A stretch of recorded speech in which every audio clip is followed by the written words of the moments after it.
অবশ্যই আমাদের একটা লক্ষ্য আছে, যেহেতু সামনে ওডিআই ওয়ার্ল্ড কাপ এবং এটা স্টার্ট করতে হবে আমাদের। আমরা বলেছি যে আমাদের এখন থেকে স্টার্টটা হয়েছে এবং আমরা অবশ্যই এভাবে একটা প্ল্যানিং করছি, যেহেতু এর আগে আমরা ওডিআই ফরম্যাটটা আমাদের অনেক ভালো একটা ফরম্যাট ছিল এবং আমরা অনেক বেশ রেজাল্টও পেয়েছি এবং আমাদের একটা ভালো একটা প্যাটার্ন ছিল ওডিআই ফরম্যাটে। আর বেশ কিছু অনেক সিনিয়র প্লেয়ার ছিল, এর জন্য হয়তো একসাথে অনেক দিন খেলেছে, তারা প্যাটার্নটা ভালো বুঝতে পেরেছে, but at the same time এখন কিন্তু তারা খেলছে না। সো আমাদের যারা এখন আছে তাদেরকে রেসপন্সিবিলিটি নিতে হবে এবং আমার কাছে মনে হয় যে ওডিআই ফরম্যাট এমন একটা খেলা যেটা আসলে প্রত্যেকটা সিচুয়েশন অ্যাডাপ্ট করতে হবে এবং প্রত্যেকটা সিচুয়েশন কিভাবে হ্যান্ডেল করতে হবে এটা প্রত্যেকটা প্লেয়ারের জানাটা খুব ইম্পর্টেন্ট এবং প্রত্যেকটা পজিশনে কিভাবে খেলতে হবে। সো ব্যাটসম্যানদেরকে বেশি রেসপন্সিবিলিটি নিতে হবে এবং আমার কাছে মনে হয় যে আমরা ওইভাবে প্ল্যানিং করছি এবং যেহেতু আমাদের স্টার্ট হচ্ছে আমরা ওইভাবে চিন্তা করছি যে কিভাবে আমাদের সামনে এগিয়ে যেতে পারি। এবছর যেহেতু আমাদের অনেক বেশি ওডিআই ম্যাচ আছে, এর আগেও আমি বলেছি লাস্ট 23-এর ওয়ার্ল্ড কাপের পর থেকে কিন্তু আমরা বেশি ওডিআই ম্যাচ খেলিনি। এবার খেললেও আমরা অনেক গ্যাপে খেলেছি, যেটা আমাদের জন্য একটু ডিফিকাল্ট ছিল। যেহেতু আমরা এবছর আমাদের অনেক বেশি ওডিআই ম্যাচ আছে এবং আমরা প্ল্যানিংটাও খুব ভালোভাবে করতে পারবো এবং র্যাঙ্কিংয়েরও একটা বিষয় আছে। সো আমার কাছে মনে হয় প্রত্যেকটা সিরিজই আমাদের জন্য খুবই ইম্পর্টেন্ট এবং প্রত্যেকটা match.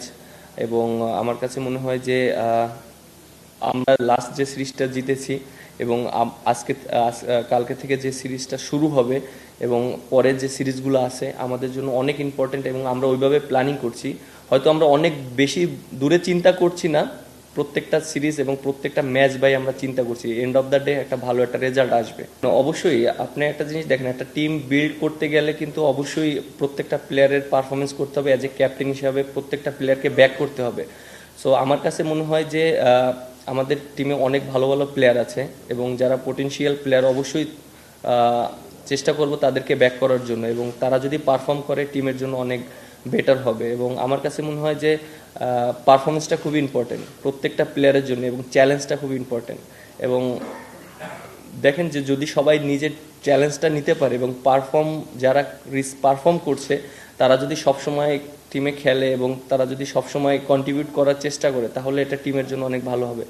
End of the day অনেক সময় সিচুয়েশন এরকম হতে পারে যে অনেক ভালো প্লেয়ার বাট পারফর্ম করতে পারছে না, but end of the day তাকে ব্যাক করাটা খুব ইম্পর্টেন্ট অ্যাজ এ ক্যাপ্টেন হিসাবে এবং টিম ম্যানেজমেন্ট হিসাবে। সো আমরা ওইটাও অবশ্যই মাথায় রাখবো। আপনি যেটা বললেন যে এই বছর 22টা ওডিআই আছে, অবশ্যই এটা আমাদের জন্য একটা বিরাট অপরচুনিটি প্রত্যেকটা প্লেয়ারের জন্য এবং কন্টিনিউ ওডিআইয়ের ভিতরে খেলবে।